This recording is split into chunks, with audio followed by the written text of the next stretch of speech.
Já, góða kvöldið, góðir áhorfendur og gleðilega hátíð.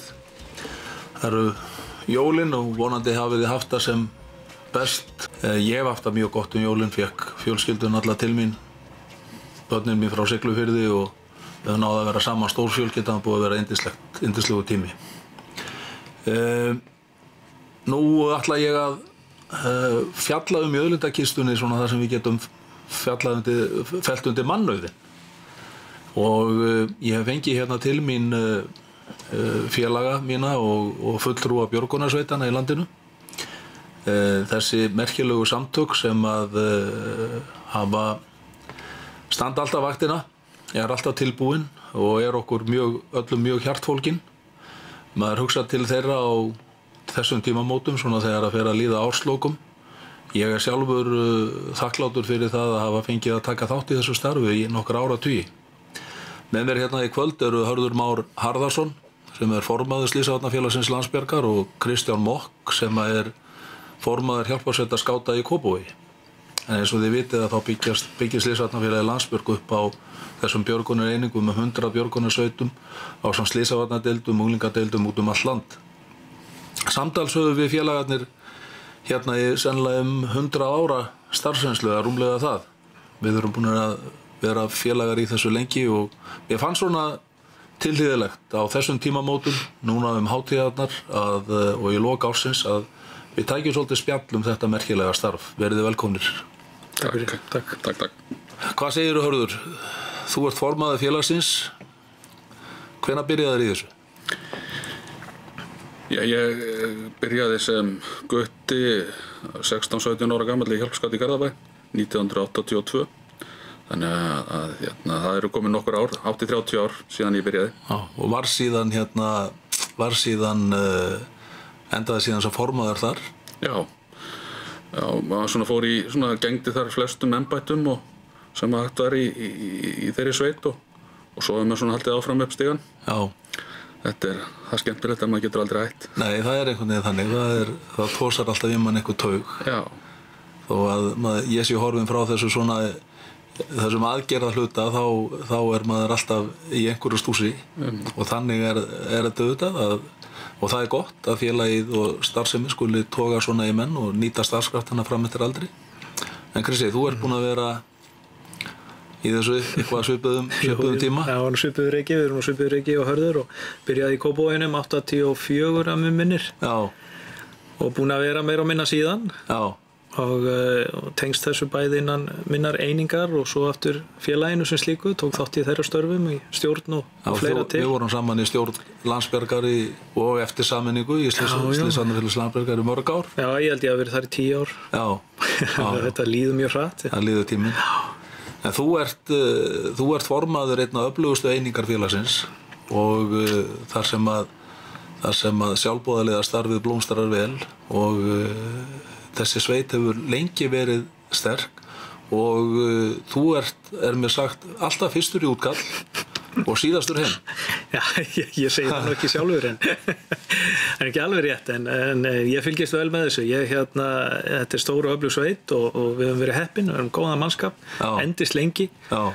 Og það nú þannig í þessari sveit eins og mörgum sem ég veit af að menn geta tekið sér pásur, 1 ár eða fleiri ár og komið aftur. Já. Og ég fór til annarra starfa hjá félaginu og kom aftur til minnar einingar og tekið þar við ábyrgðarhlutverki að vera formaður. Já. Og auk þess bý ég við hliðina á björgunarsveitarhúsinu. Ég ætlaði að segja það er 30 metrar út. Já, og ég fylgist allan. Mér satt þú stimplir inn alla sem koma keyrandi. Já, ég hringi allan ef menn eru seinir og merki við og veit hvenær þessi okkar stóru bílar og trukkar fara frá og báturinn siglir úr höfninni. Já. Því ég heyri þetta svo vel inn til mín. Já, þeir segja þegar það útkall á bátinn að þá ert þú búin að koma honum niður í fjöru og hann tilbúin fyrir að hoppa um borð. Það hefur komið fyrir að ég hef verið að bakka bátnum út þegar þeir mæta og klæða sig í gallana. Já, okay. Maður reynir að hjálpa til á þessu eins og öðru og þó svo mín störf síðan mest svona við símann og í svona utanumhaldinu að þá maður alltaf tengdur þessu aðgerðarhluta, það óhjákvæmilegt en vissulega það mikið ungu og mjög duglegu fólki sem að bera þann kyndil daglega. Og það þannig, Hörður, að það ekki vandamál að manna þetta? Nei, það er verið að segjast eins að það hefur bara verið ánægilegt hversu margir hafa viljað taka þátt í þessu starfi. Já. Þó sérstaklega á höfuðborgarsvæðinu það svona auðveldara. Þetta verður náttúrulega erfiðara þegar það kemur í minni fámennari sveitarfélög. Já. Og það sem þetta allt sama fólki sem í öllum félögum og á mörgum stöðum þar sem að fólk að fækka, þar kannski gengur erfiðlega að fá nýtt fólk og menn eru bara ánægðir að fá hvern einn eða halda mönnum í einingunni. En samt það nú þannig að það eru allstaðar til björgunarsveitir og öllum þéttbýlistöðum og svo náttúrulega þó nokkuð fyrir utan þá. Já, það er eins og réttilega nefndir áðan, þá eru sveitirnar okkar hátt í 100, þeir eru reyndar 97 talsins, en við náðum upp í 100 með því að telja hundabjörgunarsveitirnar með og síðan alþjóðasveitina, þá eru 100. En á mörgum smærri stöðum og þá eru kannski ekki stórar öflugar sveitir en geta orðið okkar mikilvægustu einingar og eins og í óveðrinu sem gekk yfir landi núna 9. til 11. september á Norðurlandi, þar var ein á okkar smærri minnstu einingum, hjálparskáti Aðaldal, sem varð í raun og veru aðal björgunarsveitin í þeim björgunaraðgerðum. Þannig að oft nú ekki stærðin sem skiptir mestu máli heldur að einingarnir séu til staðar. Það gekk bara nokkuð nærri mönnum á því svæði álagi. Já, það var mjög mikið álag á þeim, bæði í Aðaldal og síðan náttúrulega í Mývatnssveit og Þingey, þar sem að menn stóðu vaktina nánast á 3. viku. Svo var stóra sleggjan sett á stað eins og við köllum það og fór einhverju frá ykkur, Kristján, norður? Já, við sendum þarna í nokkrum hópum norður, fólk bæði tæki og mannskap til að ganga, snjóbíla og vélsleða, bíla og svo gangu fólk. Og menn tóku sérstaklega eftir því hvað var tekið vel á móti þeim af fólkinu bara í byggðarlögunum, gisting og matur og allt til alls og ekki til spara, þannig að tekið vel á móti þessum sem komu norður til þess að hjálpa til. Kemur upp þessi ríki samhugur sem við þekkjum. Algjörlega.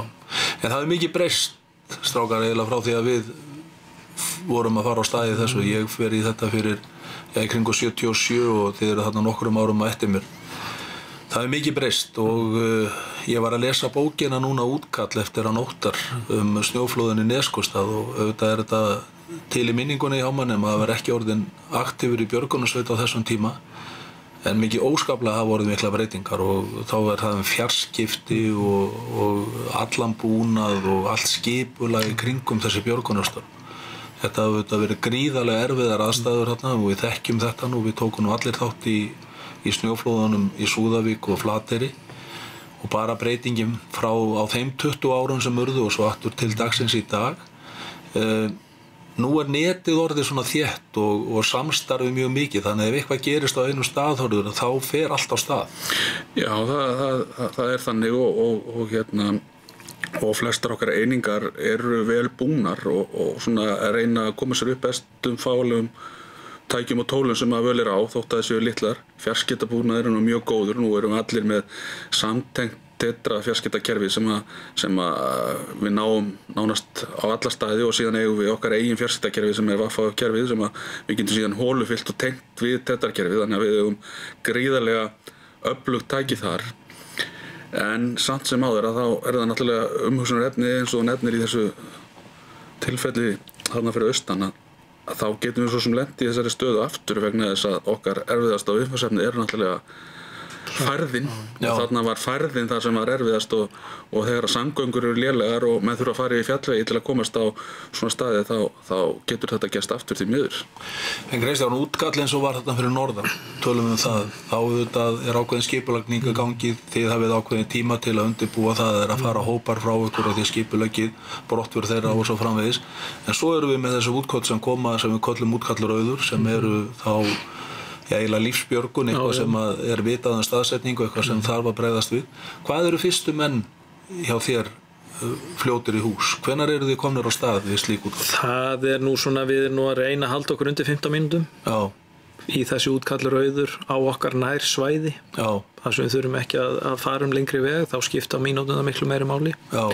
Og það þessi fjallabjörguna viðfangsefni og sjórinn. Já. Og þá við, það var núna ekki fyrir löngu maður í Fossvoginum. Við vorum innan við 12 mínútur út.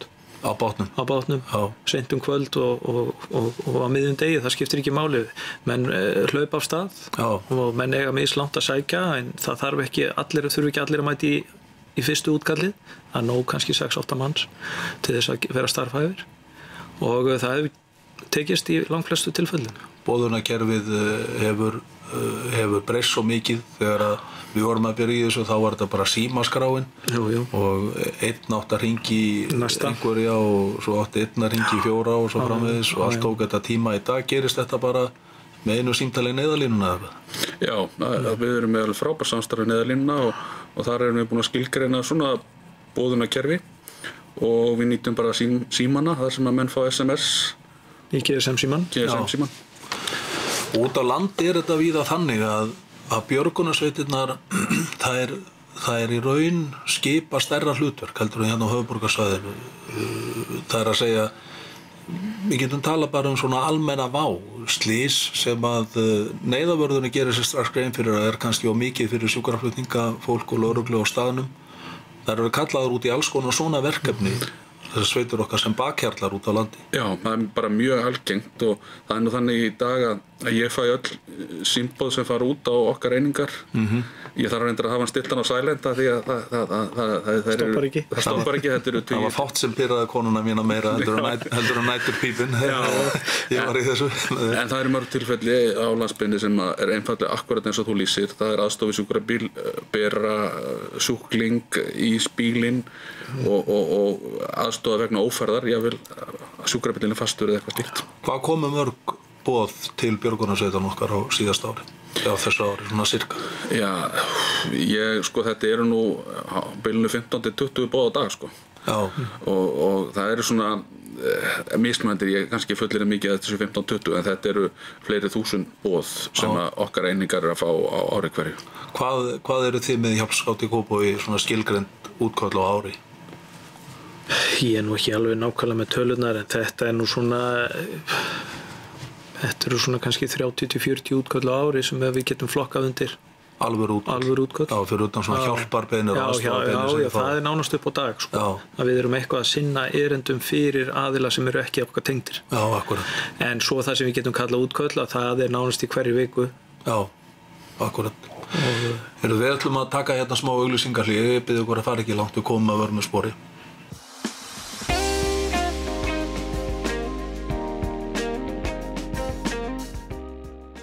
Við sjáum skipaafgreiðslu í Reykjavík og Hafnarfirði, fyrsta flokks tæki, vönduð þjónusta, london.is.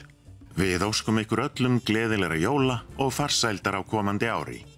Jólakveðja úr Snæfellsbæ, Kristinn Jónasson bæjarstjóri. Samkeppnismismunun í fiskvinnslu viðurkennd. Hana þarf að leiðrétta. Toppfiskur. Bolungarvíkur kaupstaður sendir hátíðarkveðju til allra landsmanna með óskum gleðileg jól og farsæld á komandi ári.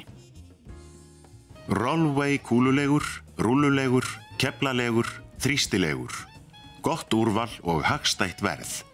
Marás, Miðhrauni 13 Garðabæ, marás.is. Gleðileg jól og farsælt komandi ár. Glæðir blómaáburður. Brú, félag stjórnenda, óskar félagsmönnum og fjölskyldum þeirra gleðilegra jóla og farsældar á nýju ári með þökk fyrir samskiptin á árinu sem að líða.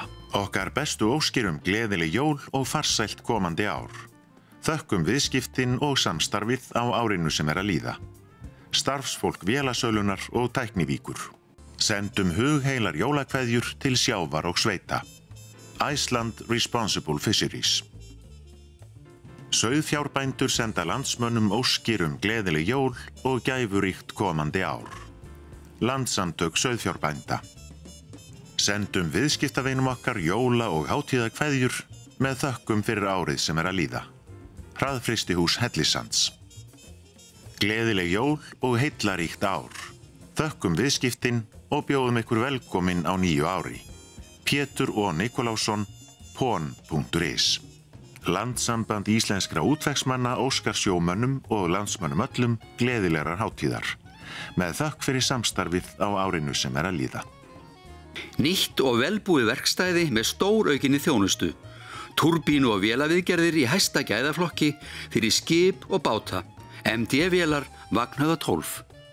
EiríkurJónsson.is. Einn vinsælasti vefurinn. Fréttir fyrir fólk, fyrir þá sem vilja vita.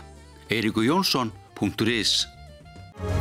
Slysavarnafélagið Landsbjörg eru öflug samtök sjálfboðaliða sem hafa starfað við slysavarnir og björgun mannslífa í yfir 80 ár. Sérþjálfaðir sjálfboðaliðar eru ávallt viðbúnir til leitar að fólki, jafnt í byggð og á fjöllum. Nú leitum við til þín, Slysavarnafélagið Landsbjörg.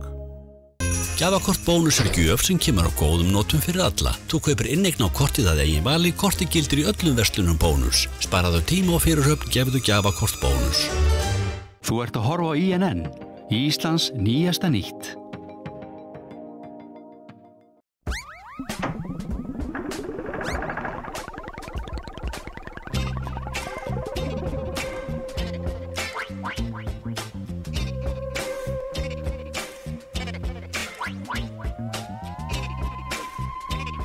Komið sæl og blessuð aftur. Ég hér að ræða við félaga mína úr björgunarsamtökunum, Hörð Harðarson, formaður Slysavarnafélagsins Landsbjargar, og Kristján Mokk sem formaður hjálparsveita skáta í Kópavogi. Við erum að fara yfir starfsemi björgunarsveitina og þær breytingar sem hafa orðið.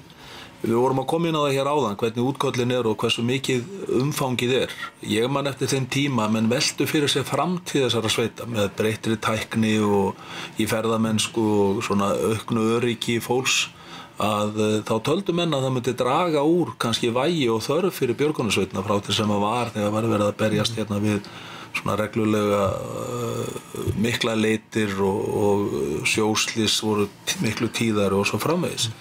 En þetta hefur í raun bara aukist mjög mikið, Hörður, og fjölbreytnin hefur aukist mikið. Ég man eftir því að við ræddum það að það var alltaf farið nánast í sumarfrí hér á árum áður, menn kvöddust á vorin og hittust aftur á haustin og það var kannski svona 1 eða 2 útköll yfir sumarið. Nú hefur þetta breyst mikið. Já, þetta hefur breyst mikið og það má eiginlega segja það að það líði varla nú sú vika sem ekki björgunarsveitir séu úti og það gefst ekki svona færi á svona fríum eins og var áður. Nei. Og það helst náttúrulega í hendur bæði við breytta ferðahegðun, fleiri fjölgun ferðamanna og slíkt og svo ferðahegðun Íslendinga, svona fólk ferðast í verri veðrum og á svona betri tækjum en kemur sér oft í meiri vanda sem að krefst það oft meiri tækja og sérhæfingar til að takast á við. Og sumarið einn mesti annað tíminn orðinn í starfseminni? Já, hann er við byrjuðum 2006 á verkefni sem hét Hálendisvaktin. Já. Og svona í byrjun sumars þótt okkur þetta eitthvað farið að draga úr þessu, en þegar við skoðum tölurnar þá hefur þetta stóraukist og við vorum hátt í 2000 tilfelli á hálendinu í sumar og þar var 400 útköll, bein útköll bara tengt Hálendisvaktinni. Og þetta er frá því í júní og fram í ágúst sem að björgunarsveitir að vakta hálendið. Þetta er á 4 stöðum sem eru staðsettar á hverjum tíma, það ekki? Jú. Kristján, þið voru með mannskap í þessu í sumar? Já, við vorum tókum þátt í 2 svar, sem sagt einu sinni viku í senn. Já. Við erum þar með 10 mann cirka á jafnvel 3 bílum. Já. Við vorum með bát með okkur, meðal annars inn á miðhálendinu og Fjallabæki. Já. Og það ákveðin rúntur sem að þarf að fara á hverjum degi, keyra á milli fjallaskála og vera á þessum vegum, vera til taks til þess að aðstoða þegar að einhver atriði kom upp hjá ferðafólki og spara þá tíma sem tekur að kalla sveit út í byggð og komast til fjalla. Og fólkið bara þarna í sjálfboðavinnu? Allan tíman og hérna fólk skráir sig í þetta vori að ætlar að vera 1 viku í júlí á hálendinu með hjálparsveitinni og þetta er náttúrulega heilmikið ævintýri fyrir björgunarsveitafólki og góð æfing, fjölbreytt verkefni. En þetta eru í raun, þeir eru í nánu samstarfi við lögregluna og þetta er í raun, og neyðarlínuna, og þetta er í raun sko fyrstu viðbragðsaðilar gagnvart öllu sem allri vá sem er á öllum atriðum sem er að gerast á óöpum, sem er að gerast á. Eins og við vitum þá er náttúrulega fjöldi ferðamanna aukast ár frá ári og þúsundir á hverju nóttu og hverjum degi allt sumarið á þessum stöðum, ferðamannastöðum, og það er ýmislegt sem kemur upp og það er jafnt á nóttu sem degi. Hvort sem það eru veikindi eða slys og þá bregðust við og menn hafa fengið alveg ótrúlegustu tilvíkarna til að eiga við. Alveg ótrúlegustu. Ég las einhvern tímann eftir sumari viðtal við einhvern björgunarsveitarmann sem tók þátt í þessu eina viku og þeir eru aldrei náðu að klára máltíð. Það var svo mikið að gera hjá þessum sveitum. Þó er það misjönd eftir svæðum, þó það er sérstaklega kannski á Syðra Fjallabak, landmannalaugum og því svæði þar sem er gríðarlega ásókn ferðamanna yfir hásumarið. Það hefur vaxið gríðarlega mikið þessi ferðaþjónusta og verkefnin er að vaxa samtíða því. Kemur bara í ljós þegar að við erum sýnilega á svæðinu og þá kemur í ljós hvað þörfin er mikil. Samstarf eitthvað við lögreglu er auðvitað náið. Í raun starfa sveitirnar í umboði lögreglu. Finnst ykkur að vorið breyting á sko verkefnum tengdum þessu? Er gengið lengra? Eru sveitirnar að taka sér önnur verkefni og meiri heldur en áður var?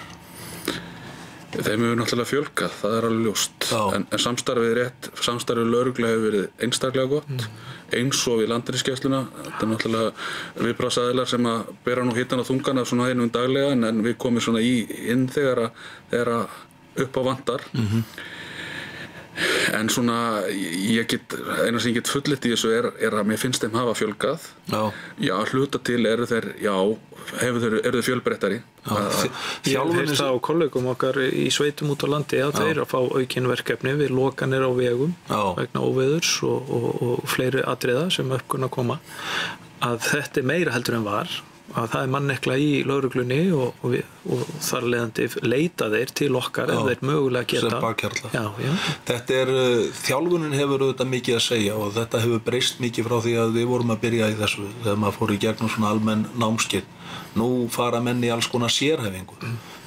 Hvernig er það hjá ykkur, Kristján? Hvernig byggjur þessa sveit upp? Hvað starfið þið í hópum og hvernig standið þið svona bara í stuttumáli að ykkar þjálfunar? Sko við getum staðið undir allri grunnþjálfun okkar félaga sjálf þar sem við erum með ótrúlega fjölbreyttan hóp sem getur miðlað sinni þekkingu en svo kemur á sérhæfingu eins og nefnir og hún er all fjölbreytt mikið, það er sérhæfðu leitarflokkar sem sérhæfir sig í sporrækningum og vísbendingaleitum og er svona mikil grúskvinna en krefst gríðarlega kunnáttu. Við sækjum þau námskeið hjá björgunarskólanum og erlendis. Við erum með brautryðjendur á því sviði innan okkar sveitar og eru að þeir einstaklingar að kenna þessi fræði.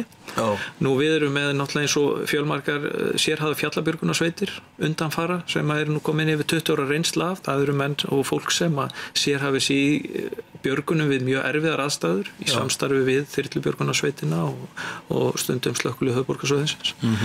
Og síðan erum við með sérhæfða báta áhafnir sem bregðast við með mjög stuttum fyrirvara á svona nærsvæðið okkar og snjóflóðafræðin öll og svo tækja með fólk sem er með snjóbíla og þessir sem aukning hefur orðið á, það eru þessi öflugu vélsleðar sem eru farnir að nýtast miklu meira heldur en þeir gerðu í leit og björganir við erfiðar aðstæður og mikil sérhæfing sem er búin að eiga sér stað í því. Þetta menn þurfa að ljúka hjá ykkur 2 ára svona grunnprógrami. Já, það eru 18 mánuðir sem er þá grunnþjálfunin sem þú getur kallast björgunarsveitamaður og fær þá grunnþjálfun í leitarfræðunum og í ferðamennsku og svo aftur í skyndihjálp. Akkurat. Og þá getum við sagt að þessi einstaklingur er klár í það sem við þurfum að gera svona öllu jafna og síðan tekur við sérhæfingin. Já, í framhaldi. En hörður, björgunarskóli Slysavörnafélagsins Landsbjargar, svona stærri einingar að þær sækja sérhæfinguna meira til skólans en minni einingarnar þær sækja grunnnámskeiðin og þið farið með þessa starfsemi all land, þið haldið námskeiðin út all land, er það ekki? Jú, skólinn náttúrulega byggir upp sem farandskóli og við höldum svona einhver starf á bilinu 500 til 600 námskeið á ári hverju með svona einhver starf 4000 nemendum eitthvað slíkt og við keyrum þetta nám sem að Kristján var að lýsa og kallast Björgunarmaður 1 með þessum grunnnámskeiðum sem maður þurfa að ljúka á svona 18 mánuðum til þess að kalla sig fullgildan björgunarlistamann. Þó að það sé ekki skilir þá það svona viðmiði sem við notum í þessum bransa. Akkurat. Og til þess að gera mönnum kleift út land að halda sama standard og geta gert sömu kröfur að þá heimsækið staðina reglulega með þessu námskeið. Það sem hefur verið líka að gerast stórkostlegt í þessu og skemmtilegt að það eru svona einstaka framhaldsskólar á landsbyggðinni sem hafa gengist til við okkur og þar geta menn tekið þetta sem valfag í skólanum. Í menntaskólanum. Og síðan höfum við tekið í notkun fjarkennslubúnað sem náttúrulega bara netið, þar sem menn geta sótt þessi bóklegu námskeið bara heima í stofu nánast og svona auðvelda mönnum að nálgast efnið. Og svo förum við til þeirra með sem sagt, verklega hluta. Það mjög áhugavert þetta með að unglingar geti tekið þetta sem valfag í framhaldsskólum eða menntaskólum. Hvaða skólar eru byrjaðir á því? Síðast var það fjölbrautaskóli á Suðurnesjum. Ég man að Laugavatn var að byrja á þessu þegar ég var að stúsa í þessu. Og hann núna var að byrja að gangast í lið í þetta verkefni í Fjallabyggð. Og þetta hefur verið á Akranesi.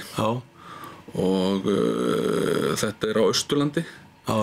Þannig að þetta er nokkur stöðum þar sem að... Þetta er orðið það mikið nám að það ekkert óeðlilegt að unglingar sem hafa áhuga á þessu starfi geti safnað sér einingum með þessu eins og svo mörg öðru. Það er gríðarlegur tími sem fer í þetta á þessi 18 mánuður. Við krefjumst 80% mætingar til dæmis í Kópavoginum. Til þess að geta lokið við nýlega prógramið þá þarf þetta að skilja 80% mætingu í æfingum og fjáröflum. Og það eru að lágmarki 2-3 kvöld í viku og helgar. Það er ægið sem fylgir. Já, við búum nú svo vel að því að það er ásókn í þetta.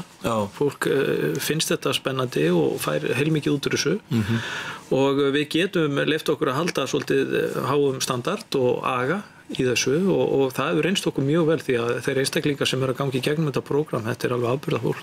Það var þannig að þetta voru svona mest unglingar sem voru að koma inn í þetta kannski 17, 18 og 19 ára, það hefur breyst líka, það ekki? Nú kemur fólk inn í þetta í raun og mjög misjöfnum aldri. Já, og reyndar er það þannig að ég segi það stundum að hver einstaklingur sem er komin yfir fertugt í þessum bransa er óðbóðslega dýrmætur vegna þess að reynslan er oft óðbóðslega mikilvæg þegar á